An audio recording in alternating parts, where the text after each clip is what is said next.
Viewers break ਤੋਂ ਬਾਅਦ ਫਿਰ ਤੁਹਾਡਾ ਸਾਡਾ ਸਵਾਗਤ ਹੈ ਜੀ। ਡਾਕਟਰ ਸਾਹਿਬ, ਸਾਡਾ ਅਗਲਾ ਮੈਸੇਜ ਐਲਏ ਤੋਂ ਕੈਲੀਫੋਰਨੀਆ ਤੋਂ ਵੀਰ ਸੁਦਰਸ਼ਨ ਸਿੰਘ ਗਾਬਾ ਜੀ ਦਾ ਹੈ। ਇਹਨਾਂ ਨੂੰ ਪ੍ਰੋਗਰਾਮ ਸੱਚ ਬਹੁਤ ਚੰਗਾ ਲੱਗਦਾ ਹੈ। ਇਹਨਾਂ ਦਾ ਕਹਿਣਾ ਹੈ ਕਿ ਤੁਸੀਂ ਗੁਰਦੁਆਰਾ ਸਟੇਜਾਂ ਤੇ ਇੱਕ ਉਸਾਰੂ ਢੰਗ ਨਾਲ ਖਾਲਿਸਤਾਨੀ ਕੇਸ ਸ਼ੁਰੂ ਕਰਨ ਤੋਂ ਲੈ ਕੇ ਹੁਣ ਇਲੈਕਟ੍ਰੋਨਿਕ ਮੀਡੀਆ ਤੱਕ ਬੜੇ ਸਬਰ ਸੰਤੋਖ ਨਾਲ ਸਫ਼ਰ ਤੈਅ ਕੀਤਾ ਹੈ। ਤੁਹਾਡੀ ਹਰ ਵਿਸ਼ੇ ਦੇ ਉੱਪਰ ਪੂਰੀ ਪਕੜ ਹੁੰਦੀ ਹੈ ਅਤੇ ਕਿਸੇ ਪ੍ਰਤੀ ਕੋਈ ਨਫ਼ਰਤ ਦੀ ਝਲਕ ਨਹੀਂ ਹੁੰਦੀ। ਤੁਸੀਂ ਬੜੇ ਸਹਿਜ ਅਤੇ ਆਪਣਾ ਕੇਸ ਬਿਆਨਦੇ ਹੋ ਅਤੇ ਭੜਕਾਊ ਵਿਸ਼ਾ ਹੋਣ ਦੇ ਬਾਵਜੂਦ ਕਦੀ ਅਪਸ਼ਬਦ ਨਹੀਂ ਬੋਲਦੇ। ਕਿਸੇ ਵੀ ਚੰਗੇ ਲੀਡਰ, ਚਿੰਤਕ, ਬੁਲਾਰੇ ਲਈ ਇਹ ਗੁਣ ਬੜਾ ਜ਼ਰੂਰੀ ਹੈ ਜਿਸ ਨਾਲ ਅਕਾਲ ਪੁਰਖ ਨੇ ਤੁਹਾਨੂੰ ਮਾਲਾਮਾਲ ਕੀਤਾ ਹੋਇਆ ਹੈ।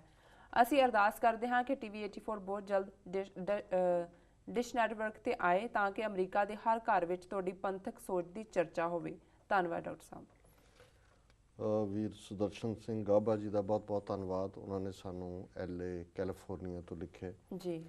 ਉਹਨਾਂ ਨੇ ਬਹੁਤ ਸ਼ਲਾਘਾ ਵਾਲੇ ਸ਼ਬਦ ਕਹੇ ਨੇ ਜਿਨ੍ਹਾਂ ਦੇ ਅਸੀਂ ਯੋਗ ਨਹੀਂ ਹੈ ਜੀ, ਪਰ ਉਹਨਾਂ ਦੀ ਇਹ ਜਿਹੜੀ ਵਿਸ਼ ਹੈ ਕਿ ਅਸੀਂ ਡਿਸ਼ ਨੈਟਵਰਕ ਤੇ ਆ ਸਕੀਏ, ਅਸੀਂ ਚਾਹੁੰਦੇ ਹਾਂ ਕਿ ਵੀ ਜ਼ਰੂਰ ਸਾਡੀ ਵੀ ਇਹ ਚਾਹਨਾ ਹੈ ਜੀ। ਔਰ ਜਿਵੇਂ ਉਹਨਾਂ ਨੇ ਕਿਹਾ ਵੀ ਸਫ਼ਰ ਬੇਸ਼ੱਕ ਅਸੀਂ ਗੁਰਦੁਆਰਾ ਪਲੇਟਫਾਰਮ ਤੋਂ ਸ਼ੁਰੂ ਕੀਤਾ ਹੈ ਜਿਹੜਾ ਕਿ ਸਾਡਾ ਬੇਸ ਹੈ, ਮੂਲ ਹੈ, ਔਰ ਮੈਂ ਸਿੱਖ ਸੰਗਤਾਂ ਦਾ ਥਰੂ ਆਊਟ ਦਾ ਵਰਲਡ ਔਰ ਖ਼ਾਸ ਤੌਰ 'ਤੇ ਅਮਰੀਕਾ, ਕੈਨੇਡਾ ਜਿੱਥੇ ਮੈਂ ਜ਼ਿਆਦਾ ਫਰੀਕੁਐਂਟਲੀ ਵਿਚਰਿਆ ਜੀ, ਮੈਂ ਸ਼ੁਕਰਗੁਜ਼ਾਰ ਵੀ ਹਾਂ ਵੀ ਜਿੰਨਾ ਉਹਨਾਂ ਨੇ ਪਿਛਲੇ 25 ਸਾਲ 'ਚ ਪਿਆਰ ਦਿੱਤਾ ਹੈ, ਜਿਸ ਕਦਰ ਉਹਨਾਂ ਦੀ ਹਮਾਇਤ ਰਹੀ ਹੈ।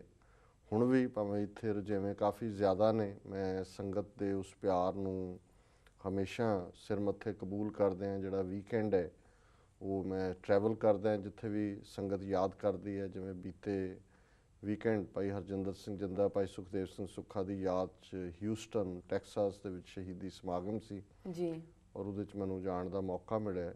ਔਰ ਮੈਂ ਦੇਖਦਾ ਕਿ ਅੱਜ ਵੀ ਉਹ ਪਿਆਰ ਕੌਮ ਦੇ ਲਈ, ਕੌਮ ਦੇ ਯੋਧਿਆਂ ਦੇ ਲਈ, ਜੇ ਸਾਨੂੰ ਪਿਆਰ ਕਰਦੇ ਨੇ ਇਸ ਲਈ ਕਿ ਉਹ ਸਮਝਦੇ ਨੇ ਕਿ ਅਸੀਂ ਉਹਨਾਂ ਦੀ ਆਵਾਜ਼ ਨੂੰ ਅੱਗੇ ਤੋਰ ਰਹੇ ਹਾਂ ਜਾਂ ਉਹਨਾਂ ਦੀ ਆਵਾਜ਼ ਨੂੰ ਜਿਉਂਦਿਆਂ ਰੱਖਣ ਦਾ ਯਤਨ ਕਰ ਰਹੇ ਸ਼ਹੀਦਾਂ ਦੀ ਜੀ। ਸੋ ਅਸੀਂ ਵੀਰ ਸੁਦਰਸ਼ਨ ਸਿੰਘ ਜੀ ਦਾ ਧੰਨਵਾਦ ਕਰਦੇ ਹਾਂ ਕਿ ਉਹਨਾਂ ਨੇ ਉਸ ਸਾਡੇ ਸਫ਼ਰ ਨੂੰ ਵੀ ਦੇਖਿਆ ਜਿਹੜਾ ਕਿ ਗੁਰਦੁਆਰਾ ਸਾਹਿਬਾਨ ਦੇ ਵਿੱਚ ਜਿਹੜੀ ਹੈ ਉਸਾਰੂ ਸੋਚ ਦਾ। ਔਰ ਮੈਂ ਜਦੋਂ 1991 'ਚ ਐਜ਼ ਏ ਸਪੋਕਸਪਰਸਨ ਪੰਥਕ ਕਮੇਟੀ ਸ਼ੁਰੂਆਤ ਕੀਤੀ ਜੀ, ਤਾਂ ਮੈਂ ਇੱਕ ਗੱਲ ਮਹਿਸੂਸ ਕਰ ਲਈ ਸੀ ਉਸ ਤੋਂ ਪਹਿਲਾਂ ਕਿ ਇੱਥੇ ਕਾਫੀ ਪਾੜਾ ਸੀ ਆਪਸ 'ਚ, ਦੋ ਤਰ੍ਹਾਂ ਦੇ ਸਾਡੇ ਰਿਐਕਸ਼ਨ ਸੀ। ਜਾਂ ਤਾਂ ਅਸੀਂ ਇੱਕ ਨੂੰ ਪੰਥਕ ਕਹਿੰਦੇ ਸੀ, ਦੂਸਰੇ ਨੂੰ ਗਦਾਰ ਕਹਿੰਦੇ ਸੀ। ਜਿਹੜਾ ਵੀ ਕੋਈ ਸੁਝਾਅ ਦਿੰਦਾ ਸੀ ਜਾਂ ਖਾਲਿਸਤਾਨ ਪ੍ਰਤੀ ਥੋੜ੍ਹੀ ਬਹੁਤ ਸ਼ੰਕੇ ਵਾਲੀ ਗੱਲ ਕਰਦੇ ਸੀ, ਉਹਨੂੰ ਕੁੱਟ-ਕਟਾ ਕੇ ਗੁਰਦੁਆਰਿਆਂ 'ਚੋਂ ਕੱਢਤਾ ਜਾਂਦਾ ਸੀ, ਕਹਿੰਦੇ ਸੀ ਇਹ ਗਦਾਰ ਹੈ ਜੀ। ਸੋ ਮੈਂ ਇਹਨੂੰ ਮਹਿਸੂਸ ਕੀਤਾ ਔਰ ਮੈਨੂੰ ਹਮੇਸ਼ਾ ਹੀ ਇਹ ਲੱਗਦਾ ਰਿਹਾ ਵੀ ਸਾਡਾ ਕੌਜ਼ ਖਾਲਿਸਤਾਨ ਦਾ ਬੜੀ ਸਟਰੋਂਗ ਗਰਾਊਂਡ ਦੇ ਉੱਤੇ ਹੈ ਜੀ। ਸਾਨੂੰ ਕੌੜੇ ਸ਼ਬਦ ਬੋਲਣ ਦੀ ਲੋੜ ਨਹੀਂ ਹੈ, ਸਾਨੂੰ ਕਿਸੇ ਨਾਲ ਹੱਥੋਂ ਪਾਈ ਹੋਣ ਦੀ ਲੋੜ ਨਹੀਂ ਹੈ, ਸਾਨੂੰ ਕਿਸੇ ਦੇ ਉੱਤੇ ਕੋਈ ਜ਼ੋਰ ਜ਼ਬਰਦਸਤੀ ਕਰਨ ਦੀ ਲੋੜ ਨਹੀਂ ਜੀ। ਬਿਲਕੁਲ। ਔਰ ਮੈਂ 91 ਦੇ ਐਂਡ 'ਚ ਦਸੰਬਰ ਤੋਂ 92 ਦੇ ਪਹਿਲੇ ਮਹੀਨਿਆਂ 'ਚ ਇੱਕ ਟੂਰ ਪ੍ਰੋਗਰਾਮ ਸਾਰੇ ਅਮਰੀਕਾ ਕੈਨੇਡਾ 'ਚ ਬਣਾਇਆ। 5-6 ਮਹੀਨੇ ਮੈਂ ਔਨ ਦਾ ਰੋਡ ਜਿਵੇਂ ਕਹਿੰਦੇ ਨੇ ਰਹਿਣ ਵਾਲੀ ਗੱਲ ਸੀ ਜੀ। ਔਰ ਪਹਿਲੀ ਵਾਰ ਮੈਂ ਇਸ ਟ੍ਰੈਂਡ ਨੂੰ ਸ਼ੁਰੂ ਕੀਤਾ। ਦੀਵਾਨ ਤਾਂ ਹੁੰਦਾ ਹੈ, ਦੀਵਾਨ ਹੋਇਆ, ਤੁਸੀਂ ਬੋਲੇ, ਸੰਗਤ ਨੇ ਸੁਣਿਆ, ਪਰ ਮੇਰਾ ਹਮੇਸ਼ਾ ਇਹ ਹੁੰਦਾ ਸੀ ਕਿ ਦੀਵਾਨ ਦੀ ਸਮਾਪਤੀ ਤੋਂ ਬਾਅਦ ਖੁੱਲ੍ਹੀ ਵਿਚਾਰ ਚਰਚਾ ਹੋਏਗੀ ਸੰਗਤ 'ਚ ਜੀ, ਔਰ ਹਰ ਇੱਕ ਨੂੰ ਹੱਕ ਹੋਏਗਾ ਕਿ ਉਹ ਖੁੱਲ੍ਹ ਕੇ ਸਵਾਲ ਪੁੱਛਣ ਜਾਂ ਕਾਮੈਂਟ ਦੇਣ ਜੀ। ਸੋ ਕਈ ਵਾਰ ਇੱਕ ਗੈਦਰਿੰਗ ਦੇ ਵਿੱਚ 200-200, 250-250 ਜਾਂ ਜਿਹੜੀ ਸੰਗਤ ਦੀਵਾਨ ਵੇਲੇ ਹੁੰਦੀ ਸੀ ਉਹੀ ਆ ਕੇ, ਔਰ ਉਹਨਾਂ 'ਚੋਂ ਹੋਰ ਵੀ ਜਿਹੜੇ ਨਹੀਂ ਸੀ ਪਹੁੰਚਦੇ ਉਹ ਵੀ ਪਹੁੰਚ ਜਾਂਦੇ ਸੀ। ਬਹੁਤ ਤਿੱਖੇ ਸਵਾਲ ਕਈ ਵਾਰੀ ਨਾ, ਕਿਉਂਕਿ ਉਦੋਂ ਪੰਜਾਬ ਦੇ ਵਿੱਚ ਸੰਘਰਸ਼ ਚੱਲ ਰਿਹਾ ਸੀ। 1992 ਦੀ ਮੈਂ ਗੱਲ ਕਰ ਰਿਹਾ, 92 ਦੇ ਦੌਰ ਦੀ, ਕਿ ਜਦੋਂ ਪੰਥਕ ਕਮੇਟੀ ਦਾ ਸ਼ਬਦ, 4 ਜੁਝਾਰੂ ਜਥੇਬੰਦੀਆਂ ਇਹ ਵਰਚੁਅਲੀ ਰੂਲ ਕਰਦੀਆਂ ਸੀ। ਕਈਆਂ ਦੇ ਨਾਲ ਧੱਕਾ ਵੀ ਹੁੰਦਾ ਸੀ, ਕੋਈ ਲਟੇਰੇ ਕਿਸਮ ਦੇ ਲੋਕ ਕਿਸੇ ਨੂੰ, ਕਿਸੇ ਦੇ ਰਿਸ਼ਤੇਦਾਰ ਨੂੰ ਚੁੱਕ ਲੈਂਦੇ ਸੀ। ਸੋ ਉਹ ਵੀ ਸਾਰੇ ਦੀਵਾਨ 'ਚ ਆ ਜਾਂਦੇ ਸੀ, ਦੱਸੋ ਜੀ ਸਾਡੇ ਨਾਲ ਆਹ ਹੋ ਰਿਹਾ ਜਾਂ ਉਹ ਹੋ ਰਿਹਾ। ਸੋ ਕਈ ਵਾਰੀ ਉਹਦੇ 'ਚ ਕਾਫੀ ਕੌੜ ਵਾਲੀ ਸਥਿਤੀ ਵੀ ਬਣ ਜਾਂਦੀ ਸੀ।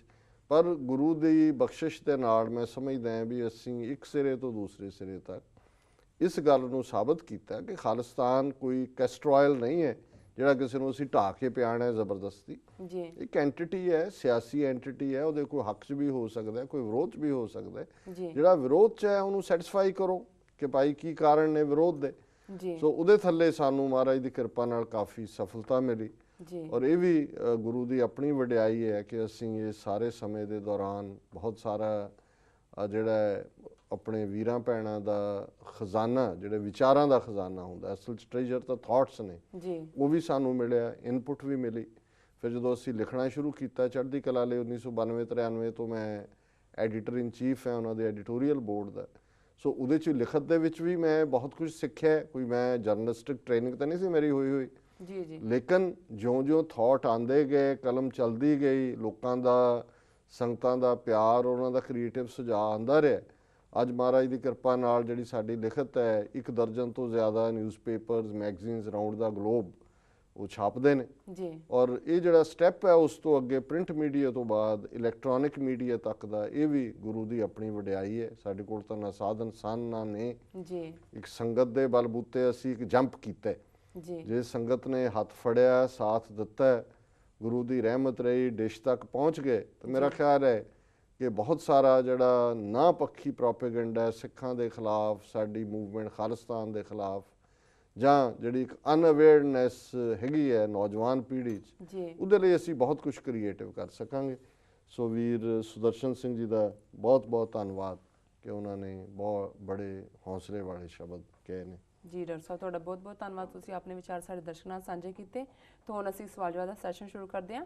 ਅੱਜ 17 ਅਕਤੂਬਰ 2013 ਪਹਿਲੀ ਕੱਤਕ ਨਾਨਕਸ਼ਾਹੀ ਸੰਮਤ 545 ਦਾ ਦਿਨ ਹੈ, ਤੇ ਤੁਸੀਂ ਸਾਡੇ ਦਰਸ਼ਕਾਂ ਨੂੰ ਦੱਸੋ ਅੱਜ ਦੇ ਦਿਨ ਦੀ ਕੀ ਇਤਿਹਾਸਕ ਅਹਿਮੀਅਤ ਹੈ। ਅੱਜ ਦੇ ਦਿਨ ਦੇ ਹਵਾਲੇ ਨਾਲ ਸਿੱਖ ਹਿਸਟਰੀ 'ਚ ਬੇਸ਼ੱਕ ਇਹਨੂੰ ਵਰਲਡ ਹਿਸਟਰੀ 'ਚ ਵੀ ਲਿਆ ਜਾ ਸਕਦਾ ਸੀ, ਪਰ ਕਿਉਂਕਿ ਅਕਬਰ ਨਾਲ ਜਿਹੜਾ ਉਹ ਸੰਬੰਧ ਵੀ ਰਿਹਾ ਉਸ ਦੌਰ ਦੇ ਸਿੱਖ ਇਤਿਹਾਸ ਦਾ, ਸੋ ਮੈਂ ਇਹਨੂੰ ਸਿੱਖ ਇਤਿਹਾਸ 'ਚ ਹੀ ਲਿਖੇ। ਜੀ 1605 ਦੇ ਵਿੱਚ ਅਕਬਰ ਦੀ ਆਗਰੇ ਦੇ ਵਿੱਚ ਮੌਤ ਹੋਈ। ਅਕਬਰ ਜਿਹੜਾ ਉਹ ਇੱਕ ਉਦਾਰ, ਜਿਹਨੂੰ ਅਸੀਂ ਲਿਬਰਲ ਕਿਸਮ ਦਾ ਬਾਦਸ਼ਾਹ ਸੀ। ਜੀ ਹਮਾਯੂੰ ਦਾ ਲੜਕਾ, ਬਾਬਰ ਦਾ ਲੜਕਾ ਹਮਾਯੂੰ ਦਾ ਲੜਕਾ ਅਕਬਰ, ਉਹਨੇ ਲਗਭਗ ਅੱਧੀ ਸਦੀ ਰਾਜ ਕੀਤਾ ਜੀ ਔਰ ਉਹਨੇ ਇੱਕ ਸਹਿਨਸ਼ੀਲਤਾ ਵਾਲਾ ਮਾਹੌਲ ਕ੍ਰੀਏਟ ਕੀਤਾ ਜੀ ਆਪਣੇ ਰਾਜ 'ਚ। ਗੁਰੂ ਅਮਰਦਾਸ ਜੀ ਦੇ ਦਰਸ਼ਨਾਂ ਨੂੰ ਆਇਆ, ਭਾਵੇਂ ਸ਼ਿਕਾਇਤਾਂ ਸਨ ਹਿੰਦੂ ਤਵੀਆਂ ਦੀ ਵੀ ਔਰ ਦੂਜੇ ਮੁਲਾਣਿਆਂ ਦੀਆਂ ਵੀ ਕਿ ਜੀ ਇਹ ਸ਼ਾਸਤਰਾਂ ਨੂੰ ਔਰ ਇਸਲਾਮਿਕ ਫੇਥ ਦੇ ਖਿਲਾਫ ਕੰਮ ਕਰਦੇ ਨੇ, ਜੀ ਲੇਕਿਨ ਅਕਬਰ ਜਦੋਂ ਆਇਆ ਉਹਨੇ ਮਿਲਣਾ ਚਾਹਿਆ ਗੁਰੂ ਅਮਰਦਾਸ ਜੀ ਨੂੰ। ਉਹਨੂੰ ਦੱਸਿਆ ਗਿਆ ਕਿ ਵੀ ਇਹ ਗੁਰੂ ਘਰ ਦੀ, ਗੁਰੂ ਸਾਹਿਬ ਦਾ ਹੁਕਮ ਹੈ ਕਿ ਪਹਿਲੇ ਪੰਗਤ ਪਾਛੇ ਸੰਗਤ, ਕਿ ਜਿਹਨੇ ਵੀ ਦਰਸ਼ਨ ਕਰਨੇ ਨੇ ਪਹਿਲਾਂ ਲੰਗਰ ਛਕੇਗਾ। ਸੋ ਅਕਬਰ ਆਮ ਸ਼ਰਧਾਲੂਆਂ ਦੀ ਤਰ੍ਹਾਂ, ਆਮ ਸਿੱਖਾਂ ਦੀ ਤਰ੍ਹਾਂ ਉਸਨੇ ਪੰਗਤ 'ਚ ਬੈਠ ਕੇ ਲੰਗਰ ਛਕਿਆ ਔਰ ਫਿਰ ਗੁਰੂ ਅਮਰਦਾਸ ਜੀ ਦਾ ਉਹਨੇ ਜਿਹੜੀ ਉਹਨਾਂ ਦੇ ਨਾਲ ਗੱਲਬਾਤ ਕੀਤੀ, ਦਰਸ਼ਨ ਕੀਤੇ। ਜੀ ਸੋ ਅਕਬਰ ਦਾ ਸਮਾਂ ਜਿਹੜਾ ਹੈ ਉਹ ਇਸ ਕਿਸਮ ਦਾ ਹੀ ਬਾਕੀ ਪਰੰਪਰਾਵਾਂ ਦੇ ਨਾਲ ਵੀ ਪੀਸਫੁਲ ਰਿਹਾ। 1605 ਉਹਨਾਂ ਦੀ ਮੌਤ ਹੋਈ। ਹਾਲਾਂਕਿ ਅਕਬਰ ਆਪਣੇ ਪੋਤੇ ਨੂੰ, ਜਿਹਦਾ ਨਾਂ ਜਿਹੜਾ ਹੈ ਉਹ ਖੁਸਰੋ ਸੀ, ਜੀ ਉਹ ਬਣਾਉਣਾ ਚਾਹੁੰਦਾ ਸੀ ਬਾਦਸ਼ਾਹ। ਉਹ ਉਸ ਕਿਸਮ ਦਾ ਹੀ ਲਿਬਰਲ ਸੀ, ਪਰ ਮੌਲਾਣਿਆਂ ਦੇ ਨਾਲ ਜਹਾਂਗੀਰ ਨੇ ਗੰਢ ਤੁੱਪ ਕੀਤਾ ਜੀ ਔਰ ਜਹਾਂਗੀਰ ਬਣਿਆ। 1606 'ਚ ਫਿਰ ਅਸੀਂ ਦੇਖਦੇ ਹਾਂ ਵੀ ਗੁਰੂ ਅਰਜਨ ਸਾਹਿਬ ਦੀ ਸ਼ਹਾਦਤ ਹੁੰਦੀ ਹੈ। ਜੀ 1762 ਦੇ ਵਿੱਚ ਇੱਕ ਬੜਾ ਯੂਨੀਕ ਸਾਡੀ ਹਿਸਟਰੀ ਦੀ ਪ੍ਰਾਪਤੀ ਹੈ ਕਿ ਸਿੱਖਾਂ ਨੇ ਅਕਾਲ ਤਖਤ ਸਾਹਿਬ ਇਕੱਠੇ ਹੋ ਕੇ ਜਿਹੜਾ ਅਕਾਲ ਤਖਤ ਨੂੰ ਖੰਡਰਾਤ ਬਣਾਇਆ ਸੀ ਅਬਦਾਲੀ ਨੇ, ਕਿਉਂਕਿ 1761 ਦੇ ਵਿੱਚ ਉਹਨੇ ਘੱਲੂਘਾਰਾ, ਵੱਡਾ ਘੱਲੂਘਾਰਾ ਜਿਹੜਾ ਕੁੱਪ ਤੇ ਰਹੀੜਾ ਮਲੇਰਕੋਟਲੇ ਦੇ ਨੇੜੇ ਉਹ ਵਰਤਾਇਆ, ਜਿਹਦੇ 'ਚ ਲਗਭਗ ਅੱਧੀ ਸਿੱਖ ਕੌਮ 40-50 ਹਜ਼ਾਰ ਸਿੱਖ ਜਿਹੜੇ ਨੇ ਇੱਕ ਦਿਨ 'ਚ ਮਾਰ ਦਿੱਤੇ। ਬਹੁਤ ਸਾਰੇ ਉਹਨਾਂ 'ਚ ਬੀਬੀਆਂ, ਬੱਚੇ ਦੂਜੇ ਸ਼ਾਮਲ ਸੀ ਜੀ ਔਰ ਜਿਹੜੇ ਬਚੇ ਵੀ ਉਹ ਵੀ ਸਾਰੇ ਲਗਭਗ ਜ਼ਖਮੀ ਸੀ। ਲੇਕਿਨ ਕੁਝ ਮਹੀਨਿਆਂ ਦੇ ਵਿੱਚ ਹੀ ਸਿੱਖ ਅਕਾਲ ਤਖਤ ਦੇ ਖੰਡਰਾਤ 'ਤੇ ਇਕੱਠੇ ਹੋਏ। ਅਜੇ ਅਬਦਾਲੀ ਲਾਹੌਰ 'ਚ ਬੈਠਾ ਸੀ। ਉਹਨਾਂ ਨੇ ਕਿਹਾ ਵੀ ਨਹੀਂ, ਇਹਨੂੰ ਛੱਡਣਾ ਨਹੀਂ ਹੈ, ਇਹਨੇ ਸਾਡੇ ਹਰਮੰਦਰ ਨੂੰ ਢਾਇਆ ਬਰੂਦ ਦੇ ਕੁੱਪਿਆਂ ਨਾਲ, ਜੀ ਅਕਾਲ ਤਖਤ ਨੂੰ ਖੰਡਰਾਤ ਬਣਾਇਆ, ਐਡਾ ਘੱਲੂਘਾਰਾ ਵਰਤਾਇਆ। ਔਰ ਇਸ ਦਿਨ, ਇਹ 2 ਦਿਨ ਜਿਹੜੇ ਸਾਡੇ ਪਿਛਲਾ ਕੱਲ ਔਰ ਅੱਜ ਹੈ, ਇਹ ਅੰਮ੍ਰਿਤਸਰ ਤੋਂ 6 ਮੀਲ ਦੂਰ ਅਬਦਾਲੀ ਦੀਆਂ ਫੌਜਾਂ ਦੇ ਨਾਲ ਸਿੱਖਾਂ ਦੀ ਟੱਕਰ ਹੋਈ ਜੀ ਔਰ ਅਬਦਾਲੀ ਨੂੰ ਪੂਰੀ ਤਰ੍ਹਾਂ ਜਿਹੜੀ ਹੈ ਉਹ ਸ਼ਿਕਸਤ ਹੋਈ। ਉਹ ਹਨੇਰੇ ਦੇ ਵਿੱਚ ਹੀ ਉੱਥੋਂ ਲਾਹੌਰ ਤੋਂ ਨਿਕਲ ਕੇ ਚਲਾ ਗਿਆ ਔਰ ਬਹੁਤੀ ਦੇਰ ਉਹ ਸਰਵਾਈਵ ਨਹੀਂ ਕੀਤਾ ਹੈ। ਜੀ ਸੋ ਇਹ ਸਿੱਖਾਂ ਦੀ ਜਿਹੜੀ ਹੈ ਬੜੀ ਯੂਨੀਕ ਵਿਕਟਰੀ ਤੋਂ ਬਾਅਦ 1764 ਫਿਰ 1766 'ਚ ਲਾਹੌਰ ਦੇ ਉੱਤੇ ਕੇਸਰੀ ਨਿਸ਼ਾਨ ਸਿੱਖਾਂ ਨੇ ਚਲਾਇਆ। ਜੀ 1973 ਦੇ ਵਿੱਚ ਜਿਹੜਾ ਅਕਾਲੀ ਦਲ ਦੀ ਵਰਕਿੰਗ ਕਮੇਟੀ ਸੀ ਅਨੰਦਪੁਰ ਸਾਹਿਬ ਦੇ ਵਿੱਚ, ਉਹਨਾਂ ਨੇ ਅਨੰਦਪੁਰ ਦਾ ਮਤਾ, ਕਿਉਂਕਿ ਮਤਾ ਪਾਸ ਕੀਤਾ ਜਿਹਦੇ ਵਿੱਚ ਆਟੋਨਮੀ ਦੀ ਗੱਲ ਸੀ, ਖਾਲਸਾ ਜੀ ਕੇ ਬੋਲ ਬਾਲੇ ਸੀ। ਜੀ ਸੋ ਕਿਉਂਕਿ ਅਨੰਦਪੁਰ ਸਾਹਿਬ ਵਰਕਿੰਗ ਕਮੇਟੀ ਨੇ ਪਾਸ ਕੀਤਾ, ਇਸ ਲਈ ਉਹਨੂੰ ਅਨੰਦਪੁਰ ਸਾਹਿਬ ਦਾ ਮਤਾ ਕਹਿੰਦੇ ਨੇ।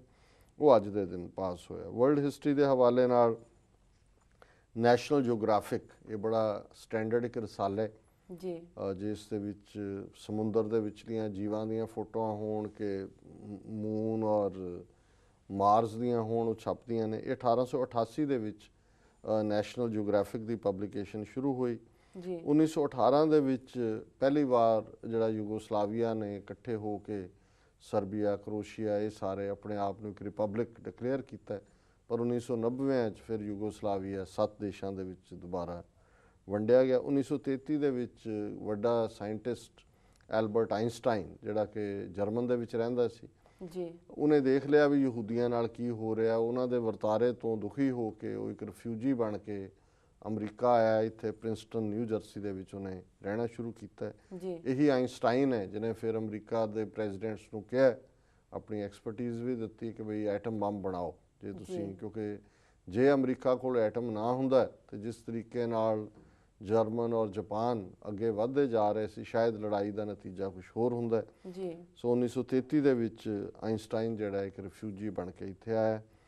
1957 ਦੇ ਵਿੱਚ ਬ੍ਰਿਟਨ ਦੀ ਕੁਈਨ ਐਲਿਜ਼ਾਬੈਥ ਤੇ ਪ੍ਰਿੰਸ ਫਿਲਿਪ ਜੀ ਉਹ ਵਾਈਟ ਹਾਊਸ 'ਚ ਆਏ, ਕਿਉਂਕਿ ਪਹਿਲਾਂ 1911 ਦੇ ਨੇੜੇ ਤੇੜੇ ਉਹਨਾਂ ਹੀ ਇੰਗਲੈਂਡ ਵਾਲੀਆਂ ਫੌਜਾਂ ਨੇ ਵਾਈਟ ਹਾਊਸ ਨੂੰ ਸਾੜਤਾ ਸੀ। ਸੋ ਫਿਰ ਇੱਥੇ ਆ ਗਏ ਜੀ ਦੱਸਣ ਕਿ ਵੀ ਅਸੀਂ ਤੁਹਾਡੇ ਬੜੇ ਹਮਦਰਦ ਹਾਂ। 1973 ਦੇ ਵਿੱਚ ਜਿਹੜੇ ਆਇਲ ਪ੍ਰੋਡਿਊਸਿੰਗ ਕੰਟਰੀਜ਼ ਨੇ ਅਰਬਾਂ ਦੀਆਂ ਔਰ ਉਹਨਾਂ ਦੀ ਬਾਡੀ ਆ ਓਪੈਕ, ਉਹਨਾਂ ਨੇ ਇਹ ਫੈਸਲਾ ਕੀਤਾ ਵੀ ਅਸੀਂ ਘੱਟ ਆਇਲ ਪ੍ਰੋਡਿਊਸ ਕਰਨੇ। ਜੀ ਸੋ ਉਸ ਜ਼ਮਾਨੇ ਦੇ ਵਿੱਚ ਜ਼ੁਲਫਿਕਾਰ ਅਲੀ ਭੁੱਟੋ ਨੇ ਲਾਹੌਰ ਦੇ ਵਿੱਚ ਇੱਕ ਬੜਾ ਵੱਡਾ ਇਕੱਠ ਸੱਦਿਆ ਸੀ ਉਹਨਾਂ ਦਾ, ਤੇ ਉਹਨਾਂ ਨੂੰ ਕਿਹਾ ਕਿ ਵੀ ਤੁਹਾਡਾ ਆਇਲ ਹੈ, ਗੱਡੀਆਂ ਦੀ ਕੀਮਤ ਕੀ ਸੀ ਜਦੋਂ ਕਾਰਾਂ ਬਣੀਆਂ ਨੇ, ਔਰ ਉਹ ਕੀਮਤ 10 ਗੁਣਾ ਵੱਧ ਗਈ ਹੈ, ਔਰ ਤੁਹਾਡੇ ਆਇਲ ਦੀ ਕੀਮਤ 13-14 ਡਾਲਰ ਦੀ ਬੈਰਲ ਜਿਹੜੀ ਕਰੂਡ ਆਇਲ ਦੀ ਉਹ ਉਹੀ ਹੈ। ਸੋ ਉਹਨਾਂ ਨੇ ਸਬਕ ਸਿਖਾਉਣ ਦੇ ਲਈ ਫਿਰ ਤੇਲ ਦੀ ਪ੍ਰੋਡਕਸ਼ਨ ਘਟਾਈ। ਇੱਥੇ 2-2 ਮੀਲ ਲੰਬੀਆਂ ਲਾਈਨਾਂ ਅਮਰੀਕਾ 'ਚ ਲੱਗ ਜਾਂਦੀਆਂ ਸੀ। ਜੀ ਜੀ ਸੋ ਉਸ ਪਾਲਿਸੀ ਦਾ ਭੁੱਟੋ ਨੂੰ ਵੀ ਆਪਣੀ ਜਾਨ ਦੇਣੀ ਪਈ ਉਹਦੇ ਲਈ। ਅਮਰੀਕਨਾਂ ਨੇ ਦੇਖ ਲਿਆ ਵੀ ਇਹਨਾਂ 'ਚ ਕੋਈ ਅਕਲ ਵਾਲਾ ਬੰਦਾ ਹੈਗਾ। ਔਰ ਉਸ ਤੋਂ ਬਾਅਦ ਇਹ ਜੋ ਅੱਜ ਇਰਾਕ 'ਚ ਹੋਇਆ ਹੈ ਜਾਂ ਹੁਣ ਸੀਰੀਆ 'ਚ ਹੁੰਦਾ ਬਚ ਗਿਆ ਜਾਂ ਮਿਡਲ ਈਸਟ 'ਚ ਜਾ ਕੇ ਬੈਠੇ ਨੇ, ਜੀ ਇਹ ਕਾਫੀ ਇਸ 'ਚ ਰੋਲ ਹੈ ਕਿ ਇਹਨਾਂ ਨੂੰ ਆਇਆ ਕਿ ਵੀ ਇਸ ਆਇਲ ਨੂੰ ਇਹਨਾਂ ਦੇ ਕਾਬੂ ਕਰੋ। ਜੀ 1979 ਦੇ ਵਿੱਚ ਮਦਰ ਟਰੀਸਾ, ਜਿਹਨੂੰ ਸੇਂਟ ਆਫ ਦਾ ਗਟਰਸ ਕਹਿੰਦੇ ਨੇ, ਬੇਸ਼ੱਕ ਯੂਗੋਸਲਾਵੀਆ ਦੀ ਬੌਰਨ ਸੀ, ਲੇਕਿਨ ਇਹਨੇ ਭਾਰਤ 'ਚ ਰਹਿ ਕੇ ਜਿਹੜਾ ਬਹੁਤ ਚੈਰਿਟੀ ਦਾ ਕੰਮ ਕੀਤਾ ਹੈ, ਗਰੀਬ ਔਰ ਬੜੇ ਜਿਹੜੇ ਬਿਲਕੁਲ ਅਨਾਥ ਬੱਚੇ ਉਹਨਾਂ ਨੂੰ, ਔਰ ਅੱਜ ਦੇ ਦਿਨ ਉਸ ਨੂੰ ਨੋਬਲ ਪੀਸ ਪ੍ਰਾਈਜ਼ ਜਿਹੜਾ ਨੋਬਲ ਕਮੇਟੀ ਨੇ ਦਿੱਤਾ। ਜੀ 1986 'ਚ US ਸੈਨੇਟ ਨੇ ਇਮੀਗ੍ਰੇਸ਼ਨ ਇੱਕ ਬਿੱਲ ਪਾਸ ਕੀਤਾ ਜਿਹਦੇ 'ਚ ਉਹਨਾਂ ਨੇ ਕਿਹਾ ਕਿ ਜਿਹੜੇ 1982 ਤੋਂ ਪਹਿਲਾਂ ਇੱਥੇ ਆਏ, ਭਾਵੇਂ ਉਹ ਇਲੀਗਲ ਨੇ, ਉਹਨਾਂ ਨੂੰ ਜਨਰਲ ਐਮਨੈਸਟੀ ਦਿੱਤੀ ਜਾਂਦੀ ਹੈ। ਜੀ ਹਾਲਾਂ ਓਬਾਮਾ ਐਡਮਿਨਿਸਟ੍ਰੇਸ਼ਨ ਤੋਂ ਵੀ ਇਸ ਗੱਲ ਦੀ ਆਸ ਸੀ ਕਿ ਵੀ ਜਿਹੜੇ ਹੁਣ 11 ਮਿਲੀਅਨ ਦੇ ਕਰੀਬ ਲੋਕ ਇਲੀਗਲ ਬੈਠੇ ਨੇ ਉਹਨਾਂ ਨੂੰ ਕੋਈ ਰਸਤਾ ਕੱਢਣਗੇ, ਜੀ ਲੇਕਿਨ ਇਹਨਾਂ ਦੀ ਆਪਸੀ ਜਿਹੜੀ ਹੈ ਖਿੱਚ ਤੂ ਰਿਪਬਲਿਕਨਾਂ ਔਰ ਡੈਮੋਕ੍ਰੇਟਾਂ ਦੀ, ਉਹਦੇ 'ਚੋਂ ਕੋਈ ਰਾਹਤ ਉਹਨਾਂ ਨੂੰ ਨਹੀਂ ਮਿਲ ਸਕੀ। 2006 ਦੇ ਵਿੱਚ ਅਮਰੀਕਾ ਦੀ ਜਿਹੜੀ ਆਬਾਦੀ ਆ ਉਹ 300 ਮਿਲੀਅਨ ਦਾ ਅੰਕੜਾ ਪਾਰ ਕਰ ਗਈ। ਜੀ ਸੋ ਅਮਰੀਕਾ ਅੱਜ ਚੀਨ ਔਰ ਭਾਰਤ ਤੋਂ ਬਾਅਦ ਜਿਹੜਾ ਮੇਰਾ ਖਿਆਲ ਹੈ ਵੀ ਤੀਸਰਾ ਸਭ ਤੋਂ ਵੱਡੀ ਆਬਾਦੀ ਵਾਲਾ ਮੁਲਕ ਹੈ। ਜੀ 2001 ਦੇ ਵਿੱਚ ਭਾਰਤੀ ਪਾਰਲੀਮੈਂਟ ਤੇ ਅਟੈਕ ਹੋਇਆ, ਜਿਹਨੂੰ ਮੈਂ ਹਮੇਸ਼ਾ ਡਰਾਮਾ ਹੀ ਕਿਹਾ, ਔਰ ਉਸ ਤੋਂ ਬਾਅਦ ਭਾਰਤ ਔਰ ਪਾਕਿਸਤਾਨ ਦੀਆਂ ਫੌਜਾਂ ਇੱਕ ਦੂਜੇ ਦੇ ਆਮੋ ਸਾਹਮਣੇ ਆ ਗਈਆਂ, ਆਈ ਬਾਲ ਟੂ ਆਈ ਬਾਲ। ਜੀ ਲੇਕਿਨ ਬਾਅਦ ਦੇ ਵਿੱਚ ਥੋੜ੍ਹੀ ਜਿਹੀ ਟੈਨਸ਼ਨ ਘੱਟ ਹੋਈ। ਸੋ ਇਹ ਵਰਲਡ ਹਿਸਟਰੀ ਦੇ ਹਵਾਲੇ ਨਾਲ ਖਬਰ। ਜੀ ਡਾਕਟਰ ਸਾਹਿਬ ਤੁਹਾਡਾ ਬਹੁਤ ਬਹੁਤ ਸ਼ੁਕਰੀਆ। ਵੀਅਰਸ ਸਾਡੇ ਇਸ ਤਰ੍ਹਾਂ ਬਣੇ ਰਹੋ, ਮਿਲਦੇ ਹਾਂ ਆਫਟਰ ਦ ਸ਼ਾਰਟ ਬ੍ਰੇਕ।